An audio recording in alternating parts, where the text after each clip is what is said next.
Graça e paz, pessoal. Aula 5 da nossa classe de Cristianismo Básico. Eu gostaria de saber como que vocês estão. Vocês estão gostando de estudar o livro de 1 João? Queria que vocês mandassem um recadinho para mim, para me dar um pouquinho do feedback de vocês. O que vocês já aprenderam no primeiro capítulo, segundo, terceiro? E agora nós entramos no quarto capítulo. Então, passem aí para mim algumas frases, algumas palavras-chave, alguma coisa que o Senhor ministrou no coração de vocês. Que a minha oração é essa, para que cada aluno esteja crescendo, esteja aprendendo, esteja amando estudar a palavra de Deus, porque a palavra de Deus ela é viva e eficaz. E ela transforma as nossas vidas, né, de dentro para fora. Então nós vamos lá, peguem a Bíblia, a apostila de vocês, uma caneta, caderno de anotações. Nós estamos no penúltimo capítulo do livro de 1 João. E às vezes nós vemos algum tema se repetindo definitivamente, algumas coisas que a gente já viu antes, nós aprendemos também com repetição, né? E ele sempre traz uma perspectiva nova, conceitos novos de coisas que nós podemos aprender a respeito da nossa fé. Então vamos lá, no capítulo 4, vamos começar. O primeiro tema desse capítulo é a respeito do discernimento de espíritos. Essa palavrinha é uma palavrinha-chave aqui no começo desse capítulo, discernimento. 1 João 4:1. Amados, não creiam em qualquer espírito, mas examinem os espíritos para ver se eles procedem de Deus, porque muitos falsos profetas têm saído pelo mundo. Antes da gente entrar a fundo nesse capítulo, vamos conversar um pouquinho sobre o que é discernimento espiritual. O verbo discernir significa perceber claramente algo ou perceber as diferenças, distinguir, diferenciar. Então, a primeira coisa que nós precisamos entender a respeito de discernimento espiritual é que nem tudo que é falado em nome de Deus vem de Deus. Isso o que inclui? Isso inclui palavras, isso inclui profecias, isso inclui interpretações bíblicas, isso inclui doutrinas de igrejas. Hoje a gente vê N denominações, né? Tem igreja de tudo quanto é jeito, com tudo quanto é nome. E nem tudo que é falado em nome de Deus vem de Deus. Existem igrejas sérias? Sim. Igrejas novas, que são igrejas comprometidas com a palavra? Sim. Existem profecias hoje? Sim. Existem palavras proféticas, existem mensagens de homens ungidos, mulheres abençoadas? Sim. Mas nem tudo que vem sendo falado em nome de Deus, é de Deus. E para João, isso é importante que seus leitores conheçam e busquem o discernimento espiritual, para aprendermos a fazer a distinção entre o que vem de Deus e o que não vem. Vamos lá, a gente vai ver um pouquinho sobre o que Paulo diz a respeito de discernimento espiritual. Vamos para 1 Coríntios, capítulo 12, e nós vamos passear por alguns versos, começando com o verso 4. Há diferentes tipos de dons, mas o Espírito é o mesmo. Verso 7. A cada um, porém, é dada a manifestação do Espírito, visando ao bem comum. Pelo Espírito, a um é dado a palavra de sabedoria, a outro, pelo mesmo Espírito, a palavra de conhecimento. Pulando para o verso 10. A outro, poder para operar milagres, e a outro, profecia. A outro, discernimento de espíritos. A outro, variedade de línguas, e ainda a outro, interpretação de línguas. Todas essas coisas, porém, são realizadas pelo mesmo e único Espírito, e ele as distribui individualmente a cada um como quer. Então, Paulo coloca o discernimento de espíritos como um dom. E João volta a repetir a respeito da importância de os filhos de Deus, que os filhos de Deus tenham esse dom. Por que é tão importante buscarmos isso, buscarmos esse dom? Para não sermos enganados com as doutrinas falsas e até de procedência maligna. 1 Timóteo capítulo 4, verso 1, Paulo diz: o Espírito diz claramente que nos últimos tempos alguns abandonarão a fé e seguirão espíritos enganadores e doutrinas de demônios. Olha, irmão, se você crê que nós estamos vivendo o fim dos tempos, então isso é algo que nós precisamos buscar com muito afinco. Termos esse discernimento, conhecermos a palavra. Lembra que na aula anterior nós falamos sobre o espírito do engano, os espíritos de anticristo? Então, João nos adverte, não é mesmo? Não sejam enganados. E aqui o discernimento ele entra como o coração da ideia de não estarmos sendo levados pela mentira de Satanás. Quando Adão e Eva foram ali conversar com a serpente lançou dúvida, questionamento com eles a respeito das verdades de Deus. E no meio daquilo, no meio de toda aquela lábia, ele lançou muitos argumentos que pareciam verdade, mas na verdade não eram. E olha, a serpente falou ali uma conversa tão interessante, tão doce. Deus sabe, se vocês comerem da árvore, vocês vão ser conhecedores como ele. Entende? Então, e aí o que acontece? Muitas vezes, quando nós não temos isso, esse filtro espiritual, como João, como Paulo está nos advertindo, tudo, a gente recebe tudo que vem em nome de Deus como sendo de Deus. E eu posso te garantir que não é assim. No nosso dia a dia, até mesmo no meio dos chamados evangélicos, no meio de igrejas, existem muitas coisas que são faladas em nome do Senhor que não têm procedência divina. E aqui, olha, Paulo fala uma coisa tão chocante, vamos assim dizer, mas que alguns podem abandonar a fé e seguirem espíritos e doutrinas de demônios. Eu acho bem difícil uma pessoa seguir uma doutrina de demônio, achando que aquilo realmente é sabendo que aquilo é realmente uma doutrina de demônio, sabendo que aquela doutrina é algo que afasta a pessoa de Deus, sabendo que aquilo é uma mentira. A maioria das vezes, as pessoas com uma fé genuína vão sendo levadas pelo engano, por ensinos enganosos, simplesmente por falta disso, de não identificar a verdade, não conhecer a verdade e não distinguir as mentiras de Satanás. Vejamos então o que João tem a nos dizer a respeito do discernimento de espíritos. Nós lemos o verso 1, amados, não creiam em qualquer espírito, mas examinem os espíritos para ver se eles procedem de Deus, porque muitos falsos profetas têm saído pelo mundo. João nos adverte a não crer em qualquer coisa, ou seja, em qualquer espírito. Como se refere aqui? Por quê? Porque no mundo de hoje existe muita coisa, muita doutrina, muitos ensinamentos que são falsos e não procedem de Deus. Nós já falamos aqui algumas coisas que nós ouvimos hoje em dia, que antigamente eram verdades e que hoje veio para o território cinza, né? Antigamente isso era proibido, mas hoje pode. Então nós precisamos ter cuidado com essas doutrinas. Usos e costumes podem mudar, mas valores e princípios bíblicos, valores e princípios espirituais, valores e princípios familiares, matrimoniais, baseados na palavra de Deus, são princípios imutáveis. E muitas vezes nós vemos que essas mentiras têm entrado no nosso lar e têm sido recebidas simplesmente como coisas comuns, coisas modernas, né? Coisas contemporâneas. E aqui João está nos advertindo. Cuidado, nem tudo é de Deus, nem tudo que é falado em nome de Deus, nem toda doutrina, nem todo título de importância na área religiosa vem com a unção, com o carimbo de aprovação do Altíssimo. Então, o que nós devemos fazer? Se tem tanta coisa hoje em dia na internet, não são tantos livros, tantos preletores, tantos professores, tantos pregadores, como saber? Como distinguir? Como filtrar? João traz essa palavra, que é uma palavra-chave, no verso 1. Examinem os espíritos. Então, vamos lá, examinar. Lembra dos crentes de Bereia? Quando eu falo de Bereia, todo mundo pensa no acampamento que eu sempre vou com os adolescentes todo ano, né? Por mais que seja uma bênção, não é esse Bereia, que é o Bereia bíblico de que nós estamos falando. Esse Bereia é um Bereia que vem sempre nos alimentar, nos divertir, mas é baseado no Bereia da Bíblia. Os bereanos. Quem são esses bereanos que são conhecidos e que devem ser razão de inspiração para nós? Eles estão descritos em Atos, no capítulo 17. Eu vou ler apenas o verso 11. Os bereanos eram mais nobres do que os tessalonicenses, pois receberam a mensagem com grande interesse, examinando todos os dias as Escrituras para ver se tudo era assim mesmo.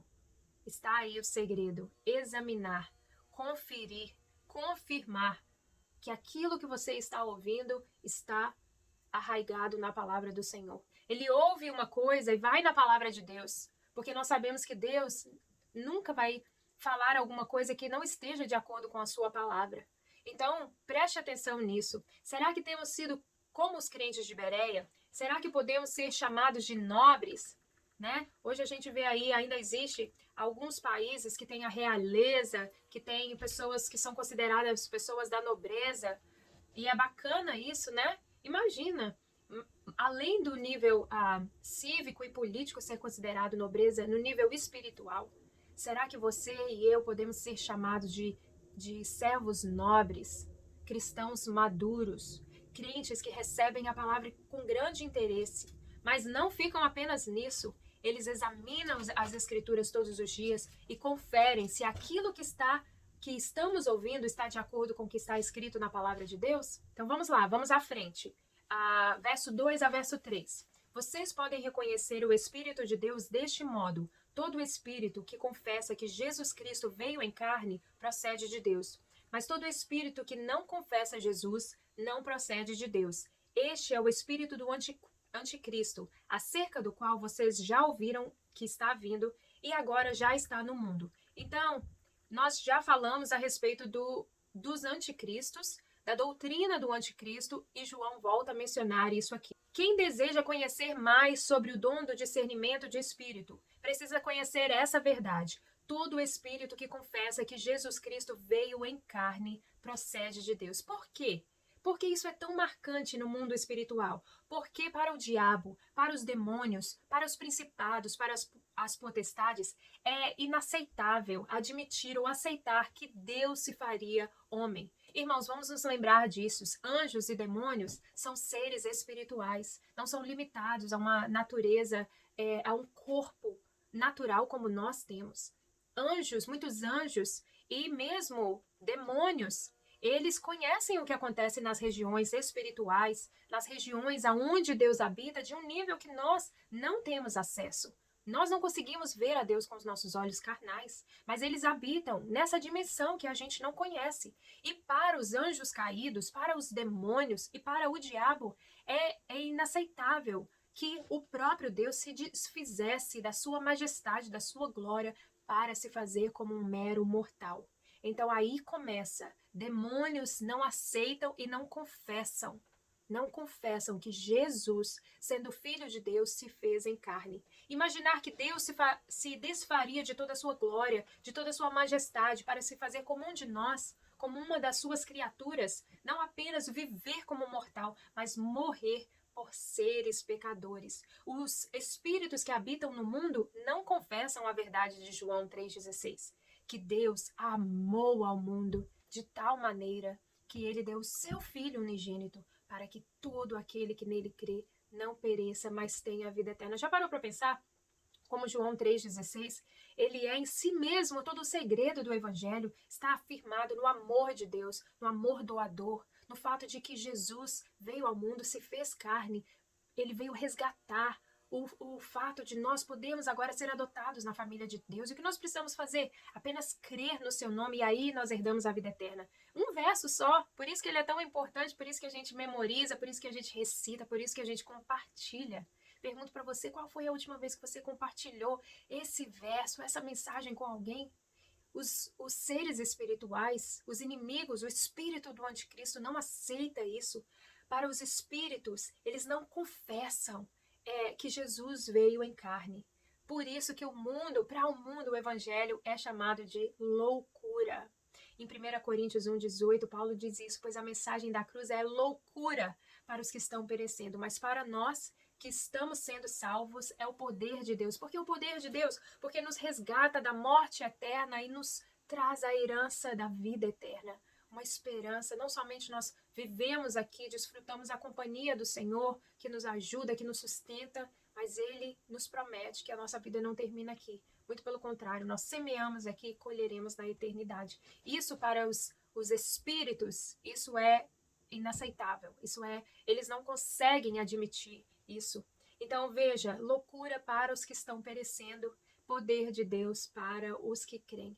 Eu pergunto para você, você crê? Ninguém pode crer por você. Você é um convertido ou um convencido, um simpatizante. Para que você seja salvo, para que o seu relacionamento com Deus seja verdadeiro, você tem que crer de verdade.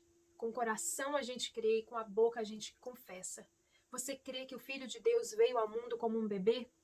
Ou isso é só uma mensagem, uma historinha que a gente canta, que a gente celebra no Natal? Precisamos responder a essas perguntas porque a nossa convicção define que tipo de cristãos seremos. Superficiais, que se abalam por qualquer doutrina, que não sabem discernir o que vem de Deus e o que não vem. Cristãos que se afastam por causa de qualquer aborrecimento, por causa de uma decepção, ou cristãos convictos, cristãos maduros, com uma fé inabalável, que sabe e conhece o Deus o qual você crê? Responda para você mesmo no seu interior. Repetindo o verso 2 ao verso 3, vocês podem reconhecer o Espírito de Deus desse modo. Todo espírito que confessa que Jesus Cristo veio em carne, procede de Deus. Mas todo espírito que não confessa Jesus, não procede de Deus. Este é o espírito do anticristo, acerca do qual vocês ouviram que está vindo e agora já está no mundo. Nós já falamos sobre os espíritos do anticristo anteriormente, mas apenas ressaltar aqui o que João diz, que o espírito do anticristo já está no mundo. Engraçado, há poucos dias atrás uma pessoa veio conversar comigo e me perguntou: Carla, você acha que o anticristo já nasceu, que o anticristo está entre nós? E nós sabemos que o homem, que Paulo chama do filho da perdição, um personagem importante na doutrina escatológica, dentro da palavra de Deus, ele vai se manifestar. Mas os espíritos por trás, eles já estão no mundo, eles já estão aqui. João diz: o espírito do anticristo não confessa Jesus, não confessa que Jesus veio em carne. O espírito do anticristo não procede de Deus, e o espírito do anticristo já está no mundo. Por que é tão importante que a gente, como Jesus disse, Senhor, quando ele estava orando ao Pai pelos seus discípulos, ele falou: Pai, não peço que os tire do mundo, mas que os livres do mal. Então nós vamos viver aqui mesmo, nesse mundo físico. Você levanta, vai para a escola, vai para o trabalho, você come, você dorme, faz parte, você vive em família, vive em comunidade. Mas não se esqueça que você está aqui de passagem. O cristão de verdade, ele está no mundo, mas ele entende que ele não é do mundo. Ele é diferente, ele tem a coragem de viver de uma forma diferente, ele tem a coragem de crer, ele tem coragem de se levantar pelos seus valores e lutar pela sua fé. Mesmo que o mundo diga que isso é uma loucura, é loucura para os que estão perecendo, mas para nós que estamos sendo salvos, é poder de Deus. Mais uma vez eu te pergunto, será que sabemos reconhecer o Espírito de Deus e o Espírito do Anticristo? Pense nisso. Complete na sua apostila. Para sermos salvos, precisamos confessar que Jesus veio em carne. Vamos lá, tema 2 dessa primeira sessão. Vamos falar sobre o espírito da verdade versus o espírito do erro. Verso 4. Filhinhos, vocês são de Deus e os venceram, porque aquele que está em vocês é maior do que aquele que está no mundo. Eles vêm no mundo.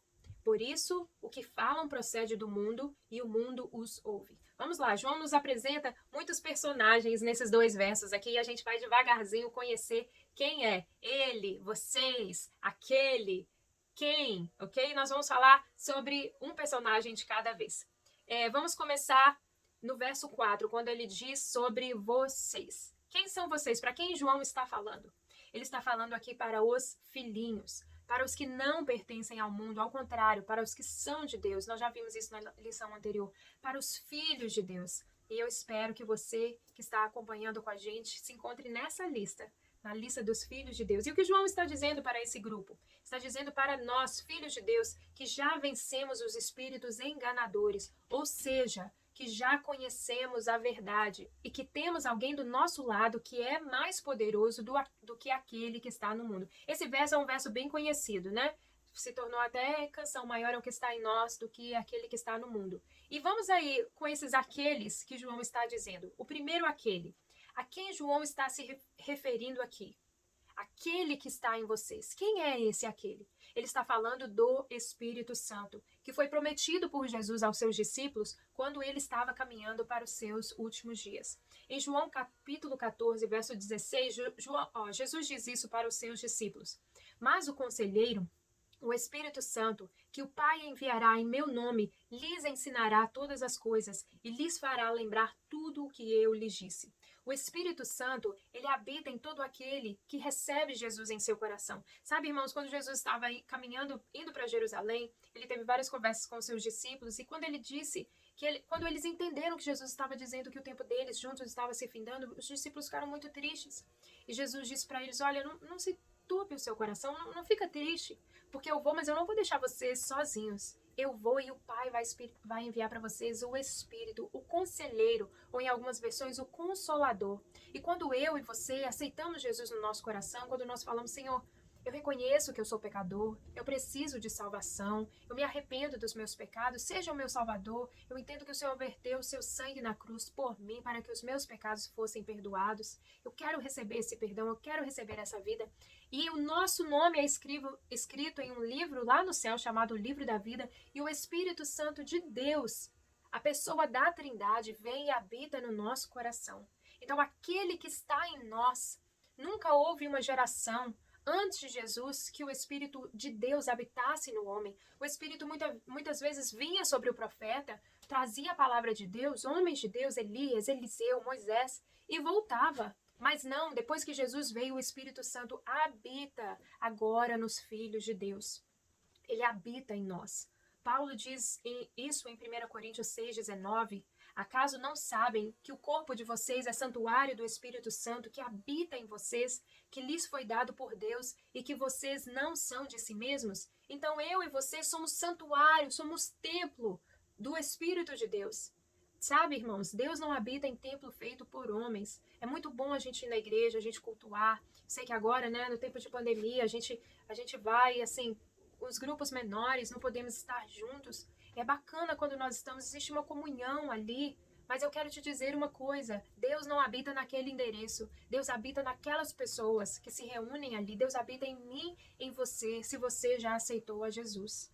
Então, aquele que está em nós, ou seja, o Espírito Santo, ele é maior do que aquele que está no mundo, ou seja, o inimigo das nossas almas, o diabo. E eu quero que você pense a respeito disso. Aquele que está em nós é maior, é mais forte, é mais poderoso do que aquele que está contra nós. Nós nunca estamos sós. Nós nunca somos desamparados. Nós nunca lutamos sozinhos. Às vezes nós podemos nos sentir assim, ou pensar assim, mas existe uma realidade espiritual que nos garante que o Espírito de Deus nos acompanha, nos protege, nos dirige.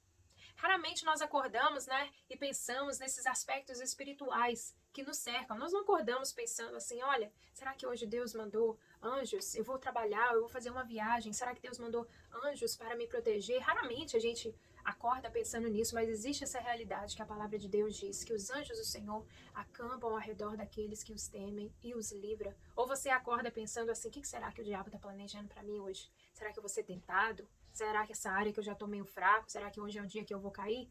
Quase nunca nós pensamos nisso, mas Pedro nos adverte que o diabo está como um leão ao nosso redor, rugindo, procurando a quem devorar. E nós precisamos saber isso. A única razão porque nós temos vitória é porque o Espírito Santo está aqui, habita no nosso coração. Nós estamos sempre tão ocupados, tão agitados, nunca paramos para pensar que existe uma batalha espiritual que nós vivemos todos os dias, mesmo sem perceber, mesmo sem ver. O mundo está lutando por você, querendo te roubar de Deus, querendo roubar a sua atenção, querendo roubar o seu pensamento, querendo roubar o seu tempo, os seus valores. E o Espírito Santo está aqui em nós, trabalhando, nos falando, nos visitando, nos ajudando a permanecer dentro dos caminhos do Senhor. E nesse meio tempo existe uma luta entre anjos e demônios por sua causa. Pense nisso. E recentemente eu estive falando com os adolescentes a respeito dessa realidade espiritual, dessa realidade de batalha, e eu fiz a seguinte pergunta para eles: se hoje Deus abrisse os seus olhos espirituais, aonde você está? O que você veria na sua casa, no seu trabalho, quando você está dirigindo, nos seus relacionamentos? Se Deus abrisse os seus olhos espirituais, você se encontraria cercado por anjos de Deus ou você se encontraria cercado por demônios? E eu compartilhei com eles uma passagem que eu gostaria de compartilhar com vocês aqui, uma passagem no Velho Testamento a respeito do povo de Israel. O rei de Arã estava em guerra contra o rei de Israel e cercou ali toda a cidade. E Eliseu estava ali com o seu servo, Eliseu, um profeta, um servo do Senhor, e aquele servo, aquele acompanhante de Eliseu, olhou todo aquele exército inimigo e pensou: hoje é o dia que a gente vai morrer. E eu queria compartilhar com vocês essa passagem que se encontra em 2 Reis, capítulo 6, a partir do verso 15. O servo do homem de Deus, ou seja, o servo de Eliseu, levantou-se bem cedo pela manhã e, quando saía, viu que uma tropa com cavalos e carros de guerra havia cercado a cidade. Então ele exclamou: ah, meu senhor, o que faremos? E eu imagino que ele já tinha certeza que ali era o dia da sua morte. O profeta respondeu: não tenha medo. Aqueles que estão conosco são mais numerosos do que com eles. Parece o que João falou para nós nesse capítulo 4, né? E Eliseu orou: Senhor, abre os olhos dele para que veja. E a minha oração é essa, que o Senhor também abra os meus olhos espirituais, os seus olhos espirituais, para que você veja, para que você compreenda a luta espiritual que nós vivemos todos os dias. Então o Senhor abriu os olhos do rapaz, que olhou e viu as colinas cheias de cavalos e carros, não humanos, mas de fogo, cavalos e carros espirituais ao redor do servo de Eliseu. Então, aquele que estava a favor do povo de Israel é o mesmo que habita em nós, aquele que está em nós, ou seja, o Espírito Santo, ele é maior do que aquele que está no mundo. Amém? Espero que você creia nisso. Vamos lá, prosseguindo para o verso 6. João diz: eles vêm do mundo, por isso o que falam procede do mundo, e o mundo os ouve. Nós viemos de Deus, e todo aquele que conhece a Deus nos ouve, mas quem não vem de Deus não nos ouve. Dessa forma, reconhecemos o espírito da verdade e o espírito do erro. Vamos lá. Mais uma vez, João vem nos trazendo aquele contraste, aquela comparação entre dois grupos. Sabe por que João faz isso? Não é porque ele quer ser redundante, mas ele deseja que os seus leitores, que hoje somos eu e você, pensem, reflitam e que nós possamos identificar a que grupo nós pertencemos. Não pense na pessoa que você conhece, que deveria escutar isso. Pense em você, a que grupo você pertence. O primeiro grupo daqui, que João nos apresenta, é o grupo daqueles que se opõem a Cristo, ou seja, o grupo dos anticristos. João diz que eles vêm do mundo, o que eles falam procede do mundo e o mundo os ouve. Sabe como é o nome desse grupo? É o grupo do espírito do erro. Se antes nós vimos que aquele que não conhece a verdade, ele é filho do diabo, então aqui existe a sua linguagem natural, é a mentira. Então o oposto da verdade é a mentira. E na mentira nós vemos que existe o espírito do erro. É impossível uma pessoa viver na mentira, cultivar a mentira, seguir a mentira e ser bem-sucedido se a verdade que liberta, a palavra do Senhor diz. Jesus mesmo disse em João 8, verso 32, e conhecereis a verdade e a verdade vos libertará. E no verso 36 ele diz: se pois o Filho vos libertar, verdadeiramente sereis livres. O segundo grupo aqui é o grupo dos filhos de Deus. Eu espero que esse seja o grupo que você pertence. E João se coloca nesse grupo e diz: nós viemos de Deus. Então veja, falamos a mesma língua dos outros filhos de Deus. Veja no verso 6, todo aquele que conhece a Deus nos ouve. João está falando, olha, nós somos um no Senhor. Podemos ter vivido em décadas diferentes, em culturas diferentes, em gerações diferentes, mas os filhos de Deus, eles falam a mesma língua. Quando alguém que vem de Deus fala, nós conhecemos e reconhecemos essa voz. Mas quem não vem de Deus não nos ouve. Deus habita nos seus filhos, então ele traz em nós e vivifica em nós o espírito da verdade. Mesmo vivendo nesse mundo, os filhos de Deus precisam ser diferentes. Não devemos ter os mesmos valores que o mundo, nem os mesmos hábitos. Até o nosso linguajar tem que ser diferente. Eu já ouvi tanto isso, já conheceu uma pessoa, assim, por poucos momentos, às vezes a gente encontra alguém no supermercado, ou num lugar de consertar carro, ou mesmo você vai pegar uma comida em um restaurante, e poucos minutos que você conversa com uma pessoa, você vê que o linguajar daquela pessoa é diferente, dá aquele clique, né? E você, de repente, pergunta para aquela pessoa: você é cristão? Você conhece a Deus? Porque até a forma da pessoa falar é diferente. Será que o seu linguajar tem sido um linguajar assim, que se identifica no grupo do Espírito da Verdade, dos filhos de Deus? Claro que não somente as palavras, mas também as nossas atitudes, as atitudes daquele que vem de Deus, têm que ser compatível. Nós não podemos ser cristãos apenas de palavras, de boca para fora, né? Então fica aí, fechando o estudo dessa semana, a pergunta de reflexão para cada um de nós. Grupo Anticristo e Grupo Filho de Deus. Em qual grupo você está registrado? Sonde o seu coração e responda essa pergunta. E eu espero que a sua pergunta que você esteja respondendo seja: eu sou de Deus. Eu tenho a identidade de Deus. Eu tenho buscado o Espírito da verdade. E se essa é a sua resposta, eu oro para que você cresça e frutifique, os seus frutos tragam glória para o nome do Senhor. Deus te abençoe e a gente se vê na próxima semana. Compartilhe nosso culto online com um amigo. E não se esqueça de se inscrever no nosso canal do YouTube. Família IP Boston, unidos no Senhor.